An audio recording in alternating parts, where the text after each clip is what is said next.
Welcome back, everyone. Hope you're enjoying the day. This is our last session before we head over to cocktails and the announcement of the FinTech Cup winner, $20,000 prize. I really do want those on. Yes. I just want to remind you, Jerry mentioned this morning, if you can, on your app, go into the Great Works function, and under his speaker profile, he's got a question that he really wants an answer from. And remember this morning he said he wanted every single person here, every single delegate. We're doing pretty well on the count. And by the way, the engagement on the app is super high, so that's fantastic. Thank you all. The question, though, is what's the one trend in payments that you're most excited about? And please remember also that we do want you to rate the sessions and the speakers. It's super helpful for future use. Not so helpful for today, but super helpful for future. We're going to have a great panel discussion here, and we hope to involve you. There are microphones here at the front of the room. And I think what I'm going to do is, as soon as I see somebody standing at a microphone, I'll invite you into the conversation, just to make sure that your questions are being answered as soon as possible. So if you have one, walk to the mic. We'll get you involved. I'm going to bring these three gentlemen up here and let them introduce themselves, actually. So if you can join me on stage, Andrew Moor, President and CEO of Equitable Bank, Dave Mowat, CEO of ATB, and Doug Steiner, CEO of Evree Corp.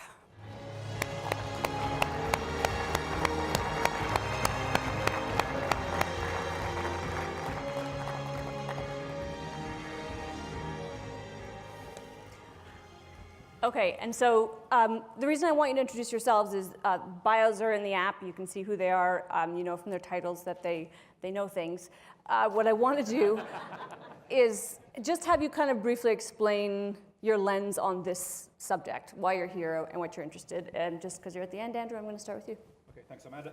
I'm CEO of Equitable Bank. You may not have heard of us. We're the 9th largest Schedule 1 bank in the country, though. Actually trade on the TSX under EQB. So you can read all about us if you have any interest. I guess we've had a strong interest in fintech over the years. We were the principal sponsor of Borrowwell. It was one of the first investment. We were the first equity guys up at the table with Borrowwell. I guess we've tried to visit everybody in the fintech space from time to time. I guess our more recent claim to fame is launching our EQ Bank, fully digital mobile bank that we launched in January of this year, and immediately got huge consumer acceptance. So this is a bank that you basically sign up on your phone. 5 minutes you can sign up and be ready and activated. Offers a high rate of interest. We're really trying to reshape the Canadian banking landscape. You don't have a checking account, you have a single store of value, a single account. I think our big picture view is that a checking account makes no sense in a world where there are no checks, and yet every other bank in the country has checks. So we're trying to kind of change that paradigm. You can make payments from your savings account and get a high rate of interest at the same time. So while we're a regulated Schedule 1 bank, we're also trying to kind of push innovation in the banking space. Great. Doug? I guess I'm probably one of the longest standing and oldest investors in financial technology, and have been an operator in the industry. I started at RBC. I got the wrinkles to show it. And I think through my whole career, tried to figure out how to work with banks, pulling out a management buyout of a business from a bank. Also been investing in financial technology, and currently the CEO of a company that's taking ad technology and engagement technology and applying it to financial services. Dave? And just to help you correlate ourselves with Andrew, he's the 9th largest bank, I guess. And I have a wife and 3 children, and I am the 5th most powerful person in our family. No pets? No, yeah. God. Where'd she come from? She's from Toronto. No, Winnipeg. Don't mess with Where me. nothing changes.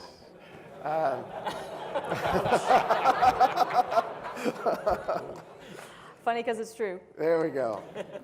We're an interesting organization in that we're only in Alberta, and we think we're big enough to invest and big enough to kind of engage with some of the new ways of serving customers, but we're small enough to actually do something. Because a lot of this, and I was going to say a lot of it is just talk, and I don't think it's anybody's intention, but I think as we roll some of this stuff up into organizations. We have so much risk, compliance, just big company stuff we've got to deal with. We find it never ever hits the surface. So we kind of think we can run the organization at a couple of speeds. There's one that has to keep it, safe, make sure we don't get any holes below the waterline, and another one that can move pretty fast. So we have a real distinct view about we can't do all of that ourselves. So how can we use our kind of sandbox? We have 700,000 customers. We have 5,300 team members. How can we partner with organizations to give them a place to be real and have a real fast cycle time, and which I think gives us the ability to actually put stuff in play for our customers. So I think the way you described that is actually really apt in the sense that, in a way, this whole conversation is about the stability of the underlying framework, the regulated, the safe transaction. There's all this stuff that we're not willing to do without. And then the innovation on top that's all kind of sort of unknown in terms of how far it could go. I want to ask all of you, there are two big buckets. One is, what are the big sources of innovation in this space? And feel free to kind of differentiate. We say fintech. I bet my managing editor from the Financial Post would bar that term because it's sort of non-specific. So let's be a little specific when we're talking about which part of the ecosystem. And then what are the big impediments to the innovation right now? What needs to get out of the way? Doug, do you want to start? Where's the innovation coming from that most excites you?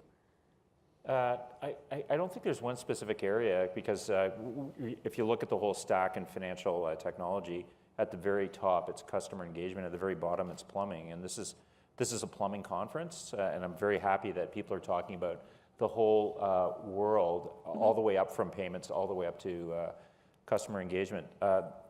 I think for financial institutions it's very hard as operators and people that are focused on profitability and earnings per share.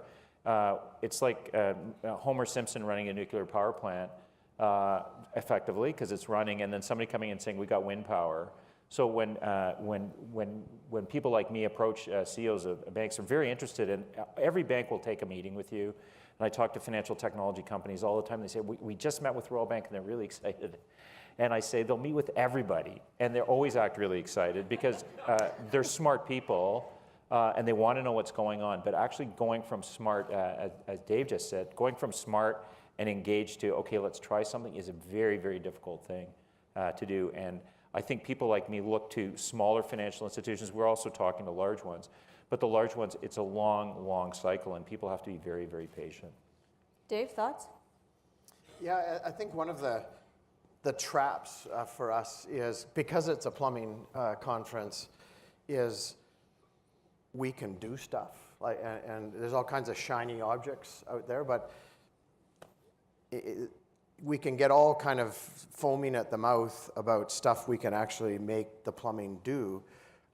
But if it doesn't do anything for the customer, if it doesn't create any value, we're just, it's like celibate monks writing a book on sex. They know how to do it, but they just have never done it. and that's especially banks with big budgets, and we have the ability to throw money at stuff like nobody's business, and you just forget the customer in the whole piece.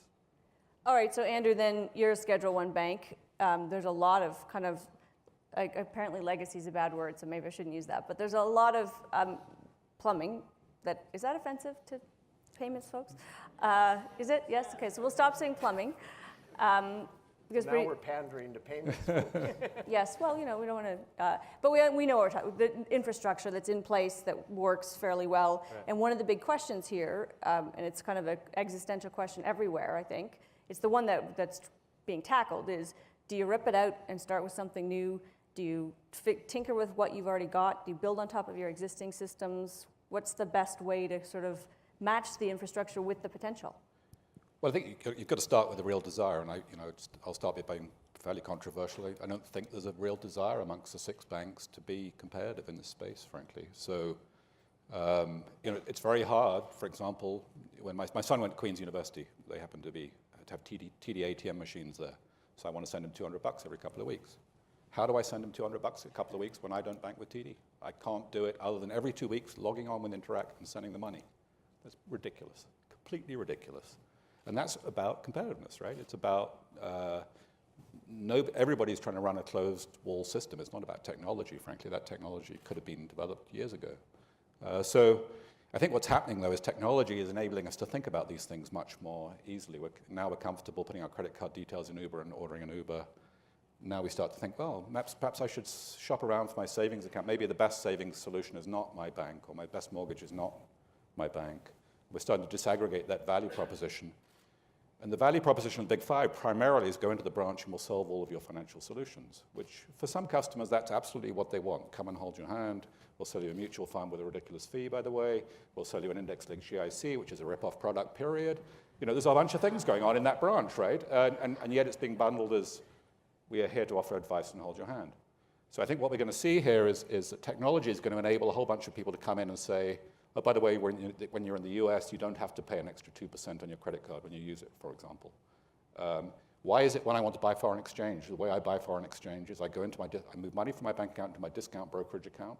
I buy the ETF in the Canadian side of the account. I move it over. This is called Norbert's Gambit. Into the US side of my account. I sell it again, and then I move it back into my bank account. That's the way I buy US. That's the way I buy US dollars. Well, that is ridiculous. I mean, we can all acknowledge that's ridiculous. But it opens up the approach for so-called fintech companies to just automate that process, make it easier, and you're going to see that all over the place. So the classic example, and you know it's been exampled to death, of Blockbuster. Blockbuster wasn't a bad service; it was a great service. People adored it, but there were irritants, and the irritants were the entry point for Netflix. And the big irritant, of course, was the late fees. Doug, you want to respond to what Andrew was saying. I know. So. Yeah, I think one of the things I found out, because I started in the asset management business, and I think I've slowly drifted, I'm a partner in a behavioral economics consulting firm as well, that there's a lot of Canadians, millions of Canadians that don't understand the relationship to money. And I think it's foolish for banks to assume, or foolish for anybody to assume that even people know, I admire the fact that you've done this very sophisticated foreign exchange transaction, where the foreign exchange should actually be.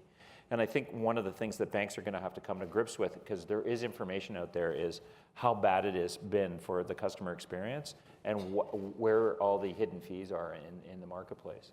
And I think, in particular, credit card balances, where there's millions of customers in Canada who have a credit card balance at a bank and a savings account, which they could easily pay off their bank account, and there's very few or almost no banks in Canada, and almost no branch managers or tellers that will say, take the savings account that you're getting no interest on and pay off your 19.99% credit card. Mentally, people think that mental accounting is really good. I have a savings account and I have a credit card balance. They shouldn't be together. I found my daughter, who I think was very financially sophisticated, had the same issue. But I think part of it is teaching people, and I think what's going to happen very rapidly is the information that people are getting about what's going on is going to become quite ubiquitous. And then they're going to start asking questions, why the hell am I paying? I looked at the rate at the Travelex at the Calgary airport, 1.54 to do foreign exchange. And I saw people lining up. And what they did in the foreign exchange is it didn't say 1.54. It said, if you have $625 US, you can get so much Canadian. They made it as difficult as possible for you to try and find the foreign exchange transaction. This is probably an offline conversation. I wonder how financially literate Canadians want to be. I think people don't know about this stuff because it's really boring, and they don't want to know about it. Well, I think as well though, we've actually, we as the financial services companies are not actually the best people to deliver financial literacy, in all honesty. I mean, I have vested interest in my own bank in selling you my products and services. So why am I going to be the best person to advise you on coming to my bank and why it's the best solution? I think financial literacy needs to be something that's a public good that's actually outside. I guess the point that I was making, Doug, and I'd be interested to know whether you think I'm right about this, of course, is surely what we want is stuff that makes us not have to think about things. I like Uber because I don't have to worry about what's in my wallet, and I don't have to tip the guy. And don't tip Uber, by the way. You break Uber if you tip. I caught somebody tipping, and I was like, don't do that. That it solves a problem for me, and then I don't have to think about it. So if there's a bank account or a savings account, or I think that's exactly the kind of stuff you're working on, you want to take it out of my brain. But you're describing what my business partner Dan Ariely says is a good bank. So there's no such thing as a good bank, because if you're a perfectly good bank, you won't make any money. Oh, maybe ATB. But I think part of the process, and to the point that Dave said, there are people, there are processes, there are things that people are doing for, you're doing this for older customers, where you're actually giving people a break. And I think one of the things that's really important is somebody's going to step up. It might be EQ, it might be somebody else, and say, and just one of the things that I find infuriating is that you can't name other banks in advertising in terms of competing in Canada.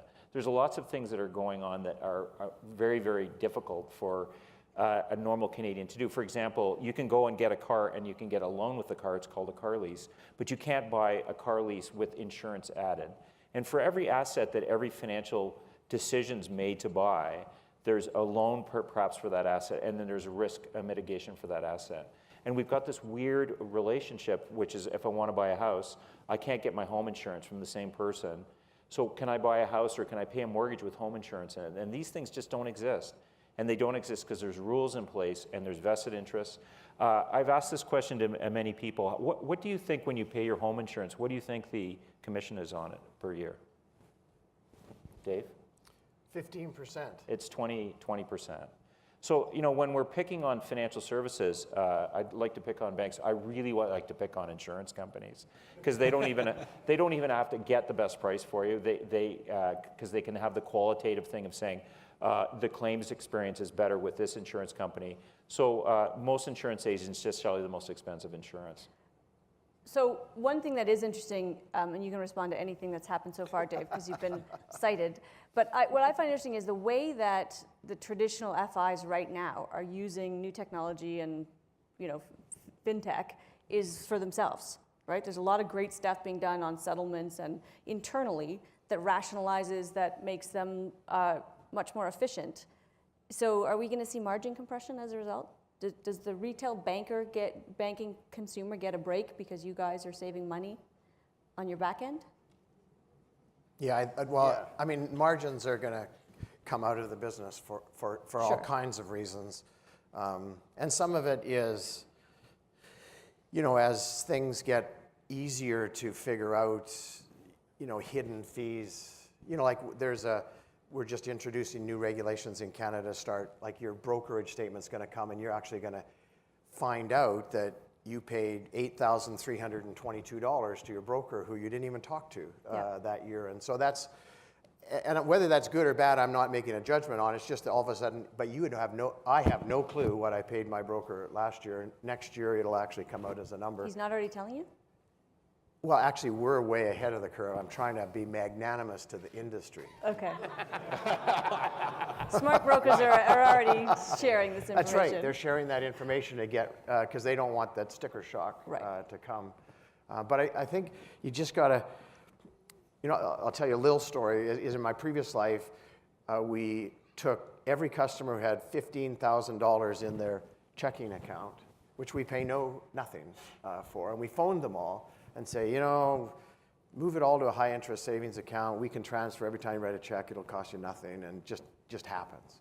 And less than 5% of that, we phoned, it was like tens of thousands of people. Less than 5% of the people moved a penny. And matter of fact, we went and back tested it, and we effectively locked that money in because they said, well, my dad said I should always have 3 months mortgage payments. I should have 2 paychecks.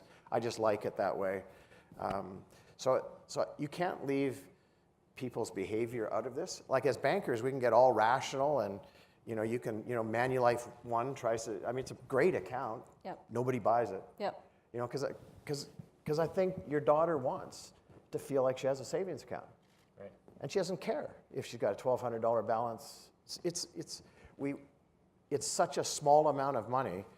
Like having a savings account is more important to me than paying $11 worth of interest. Who cares?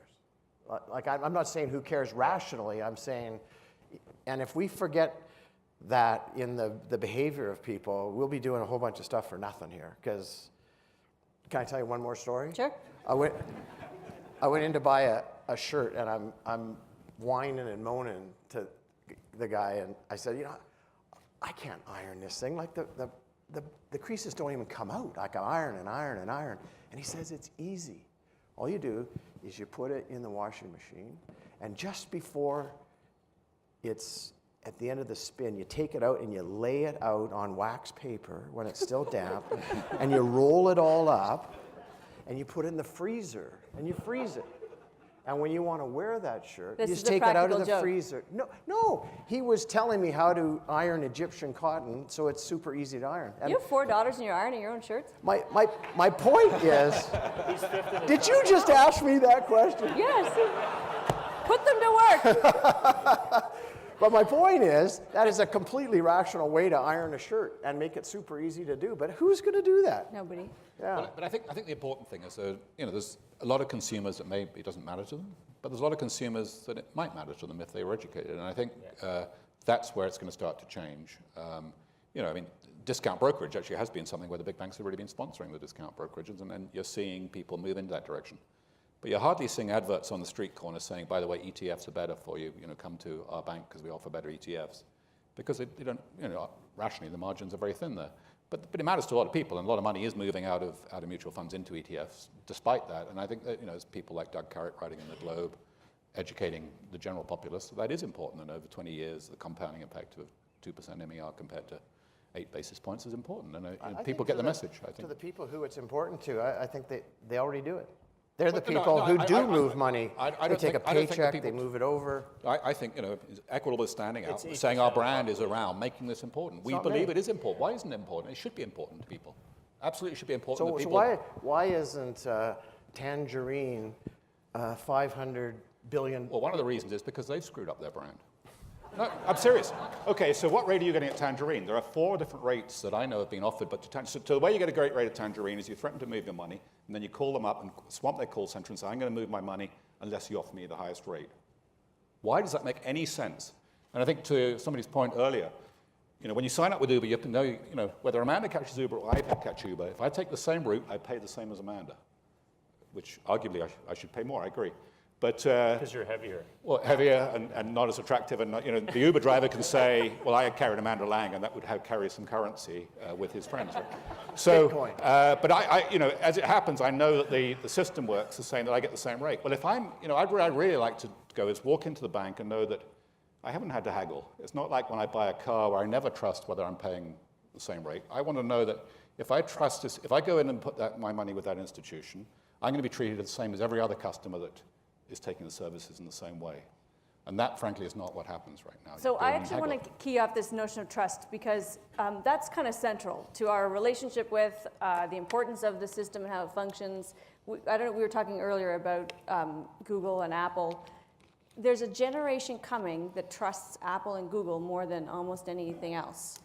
And I was just saying earlier, Apple is now being valued as a growth company. You could argue it's being valued as a bank. It's getting close to a bank multiple. And it could be a bank. It just needs a little regulatory tweak.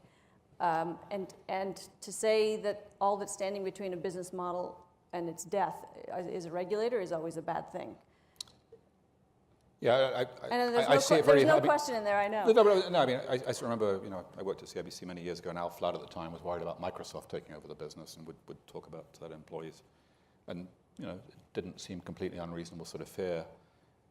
But we think about sort of Google trying to do all kinds of other things as well as financial services. I think they're going to be very important in providing that payment network, or so you can tap for your coffee and that's all coming off your phone because they happen to control that device. But they've obviously got much broader ambition than that. And one of the things when we launched our digital bank was thinking about how much integration do we want with your social media feeds, for example. And we thought, we need to be sort of Facebook enabled and sort of get social and all that. And believe me, we market ourselves on social and we're aware of that. But we certainly separate the serious nature of a financial services transaction from, messages with your friends on Facebook and so on. And I think possibly the tech giants won't be pure enough around the importance of financial services to be able to actually kind of fulfill that role. I mean, I could be wrong. I think we have to consider the possibility. But of course, the regulatory piece is incredibly important. I mean, at the end of the day, are we really going to put our retirement savings in a unregulated deposit from a company that 25 years ago was close to bankruptcy? I mean, these things have trends that evolve. I think, the Royal Bank of Canada will be here 100 years from now for sure. It might look different, but it'll be here, and I think, you can trust if you put a deposit with the bank, you'll always get your money back, and it's going to be good for you. The best line I heard on the banks was from an analyst recently who said, Canada needs banks, but Canadians don't. I think one of the interesting... What was the point? Well, in other words, there's a important role and function that's not going anywhere, but that the consumer, especially when you start to consider things like the blockchain that allows secure transfer, and I know we're in the infancy of that if it does become anything, but let's just say... We're going to actually transfer some real money tomorrow morning. I think we'll be the first bank in Canada to actually ever do it. So it's not that far away. Using the blockchain. Right. A private blockchain network. It'll go bank to bank tomorrow morning in like 2 or 3 seconds. Cool. Yeah. How much money? How much do you want it to be? I don't know. $1,000? It'll be real money.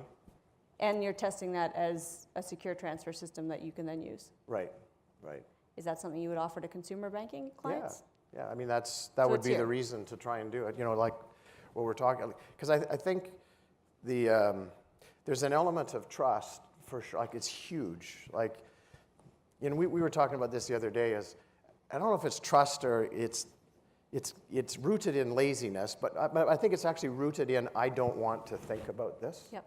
And so, like, we sell a group of mutual funds, and one of our biggest segments is really rich people who are just tired of people saying, I got the best fund, and we never say that.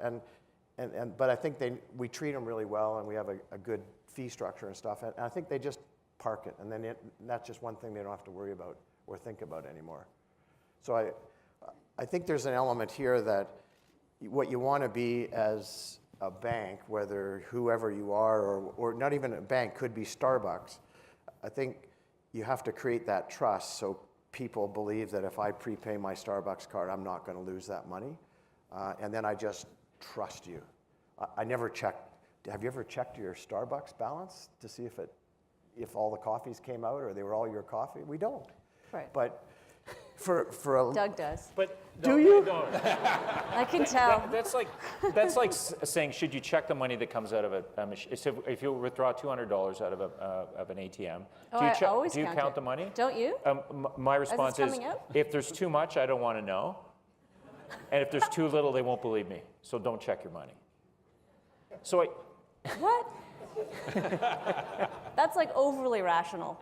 So, but I think one of the things that's most important is the customer experience and the fulfillment is tied really strongly. And anytime you talk about a bank with new technology, they're saying, I want to strengthen up the customer experience so it doesn't get separated. And I think the big worry, and I've only seen this in the last 4 or 5 years, it was Apple Pay that started this, which they separated the front door of a bank isn't a door, it's an iPad, which is, can the customer experience be separated from the back end of a bank? Banks don't want that to happen because as soon as you do that, then you're just shopping for the best GIC. So I go into RBC, I won't pick on any banks up here. They don't sell you a CIBC GIC even though there's a higher rate of interest. But we have these rules in the stock market that says if I got a stock that was not a fair price because we have an integrated exchange, then all hell would break loose, you get fined. But so why don't we do it with savings? So there's all these things that have to break down first. And I think the thing that financial technology really helps with is if somebody comes to a financial technology firm that they trust and says, find me the highest rate of interest for 1 year that's CDIC guaranteed, you can get a GIC from a tiny little trust company with 50 basis points more interest. The thing is that, to Dave's point, I don't think people really care, but if there's a machine that will just do it for you, people will use that machine. And it is gaining traction. I mean, Alyssa at Rate Hub, I don't know if anybody's on the Rate Hub website, but you can go on there and you can find that information, and she gets huge traction. So obviously not every Canadian's getting up every morning and logging on, but there are people that are interested in it. But I think it should be automated, and I think people are going to give just so you don't have to go to Rate Hub, we're just going to do it for you. Yeah. And I think that's how we're going to build trust. We have great big banks, and we had nice furniture in them, and that told you we were trustworthy. And I think now it's potentially using the skills we have, the piping we have instead of plumbing, to actually do that for you. Like that's going to be our value proposition, I think, is that we're going to, behind the scenes, not going to get any harder. Because I think those people, all the people that go to Rate Hub and stuff like that, they used to walk from branch to branch to branch. You've met them, I've met them. They skin you for 1/10 of a point and stuff like that. So I don't think anything's changed. I think that just automated their walk around and they don't get to meet the tellers. I think, you know, we need to segment the customer though. There's some customers that just don't, I mean, there's a huge cost to branch infrastructure. Right? I mean, you know more than I do, Dave, but you know, if somebody wants to come in into a branch and sit down with a financial advisor and get advice and get their hand held, there's an explicit cost to that that isn't required for a digital bank, for example. And you really, that customer needs to be aware that they've signed up for that deal, where they're not getting the best rates maybe, but they can come in and they've got any worries, there's going to be somebody that's looking after their account. There's another person that's sort of saying, okay, we recognize you're a bit of a trader.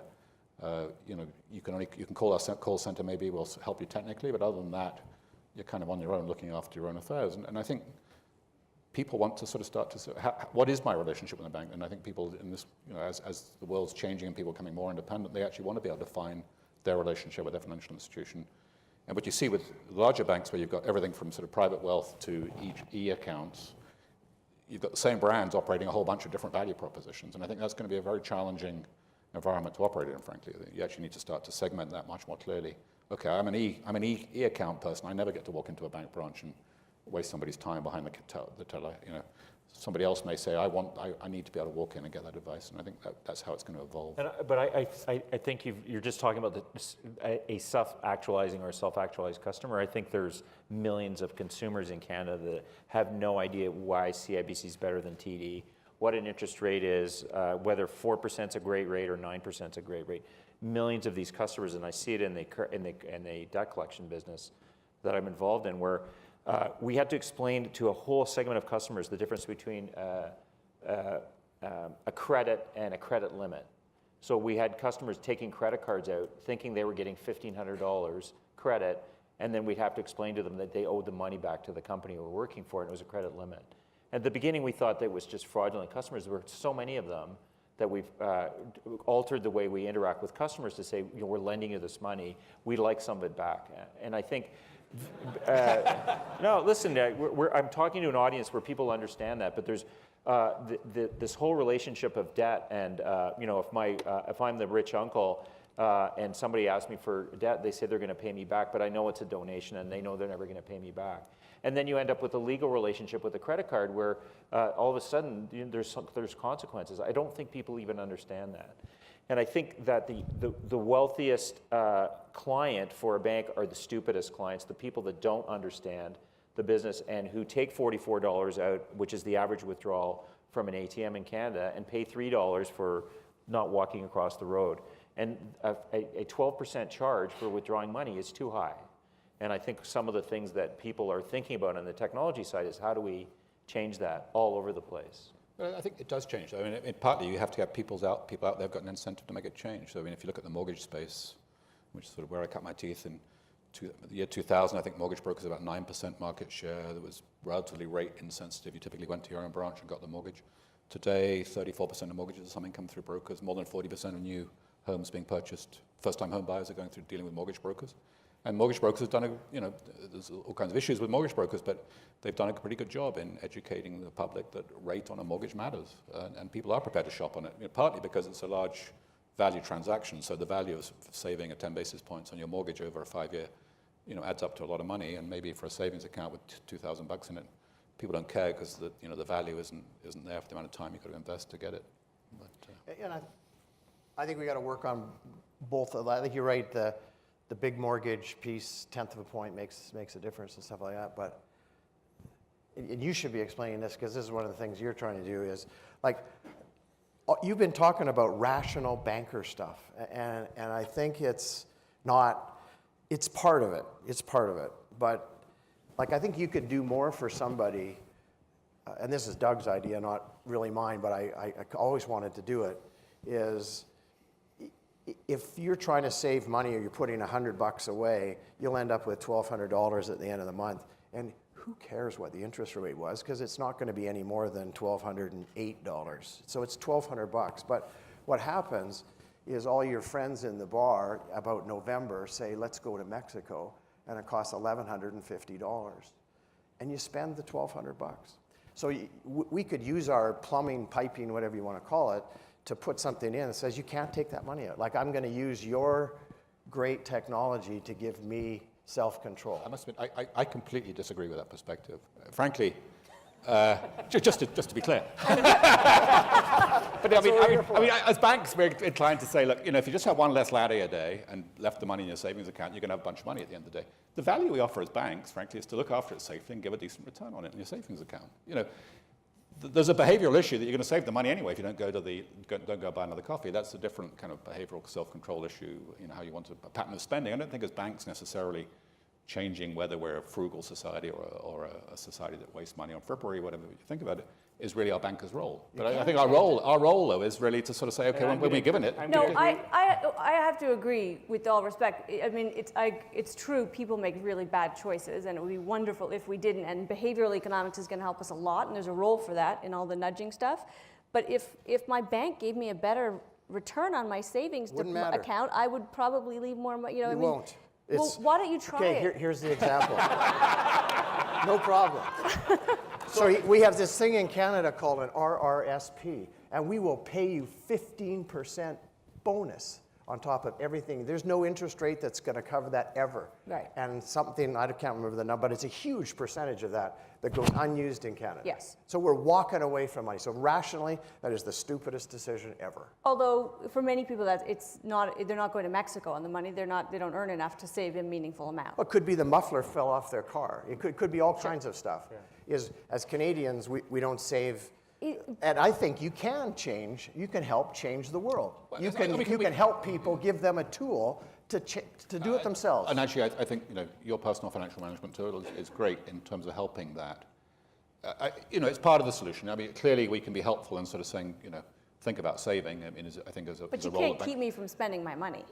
But I think you can say, I, Amanda Lang, hereby insist that I give you 10 days notice to take money out of my account. We would never do that to you. You can take it out on a moment's notice, but you could do that. And you could use the entire system to make sure you still got $1,200 bucks. I want to jump in here because this is really important. Banks have enough data to understand when their customers are going bankrupt. It's just a fact. You can see the money coming in, you see the money being spent. And the question, the difference between the two opinions in here is it the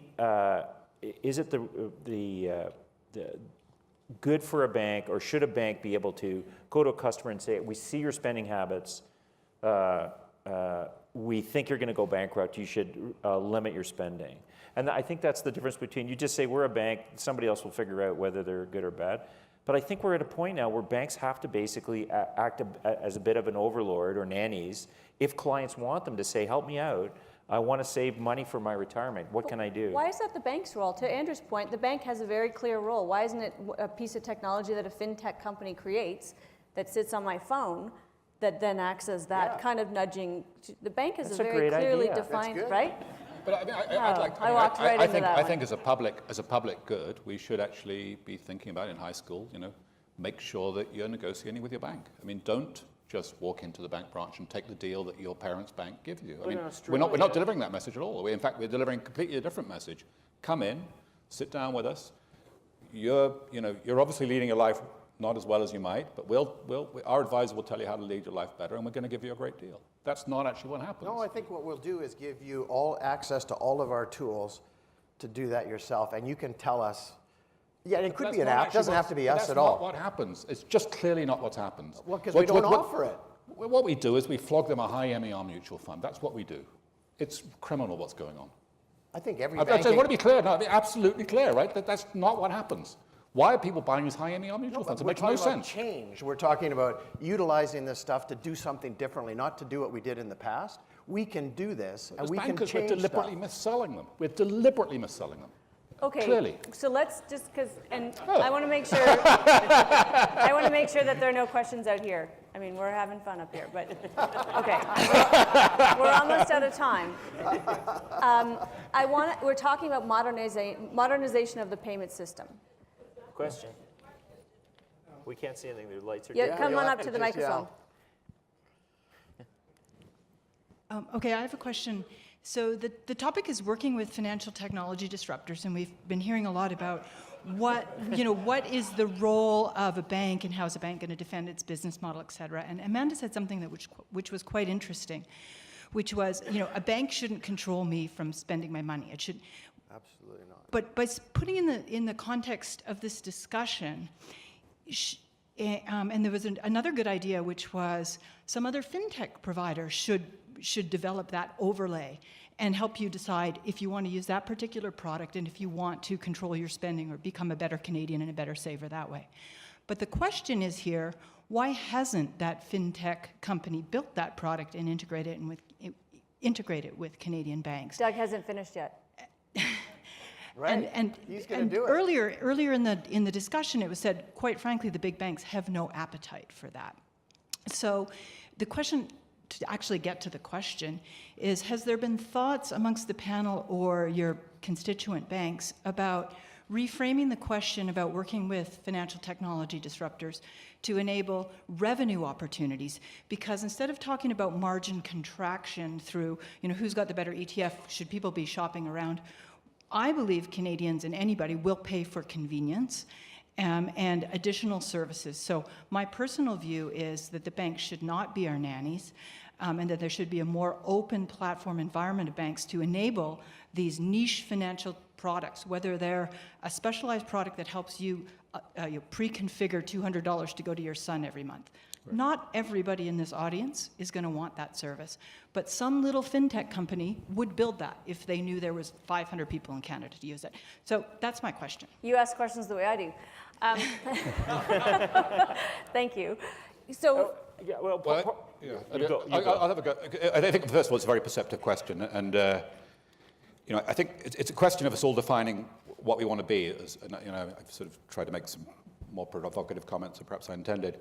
But if a bank can be just a store of value, for example, then we can plug into some of those innovative services without thinking they're actually threatening our revenue. It creates revenue opportunity for somebody else. It creates convenience for Canadians. And that's a great place to be. If you want to offer if you want as a bank to be further down the value chain, clearly that's going to be a threat. So, the way we think about that as a smaller institution where, frankly, we don't have that many customers in the first place, we don't have those revenue streams in the first place, we're much more open to that idea of a fintech player coming and helping our customers, access that kind of service. Now, what I would say is that from the fintech player's perspective, a lot of them come into me and sort of say, well, don't worry about AML, we've got that all covered, or don't worry about the fact this is going to be an outsourcing contract with B10, and you've got to get OSFI, we've dealt with all that.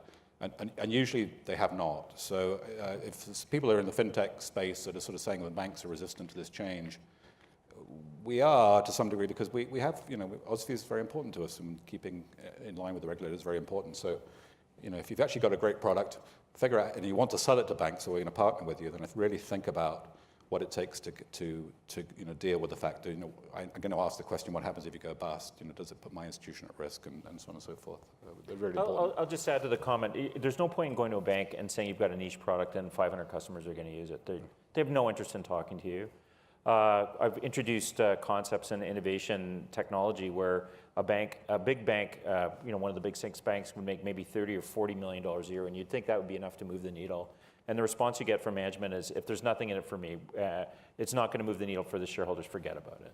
So I think one of the things that's really important if you're a fintech wannabe or trying to do something in the industry, it has to be something that makes a substantial change to the customer experience, substantial change to the cost effectiveness in the marketplace. Because if you don't do that, these people are too big and too sophisticated to actually turn on a dime. It takes months and months just to put technology in place to even try something out. So I just caution you, it's got to be a pretty big idea and it's got to be well thought out. And they're all thinking of this stuff themselves. They're very smart people at the big banks, and they're aware of all of these opportunities. Let's not kid around. So if you want to sell them a product, it better be good. We've only got a few minutes here. What's the biggest impediment to? We're talking about modernization of the infrastructure. What needs to happen to create the best possible environment for Canadian fintech companies and consumers so that all of this flourishes?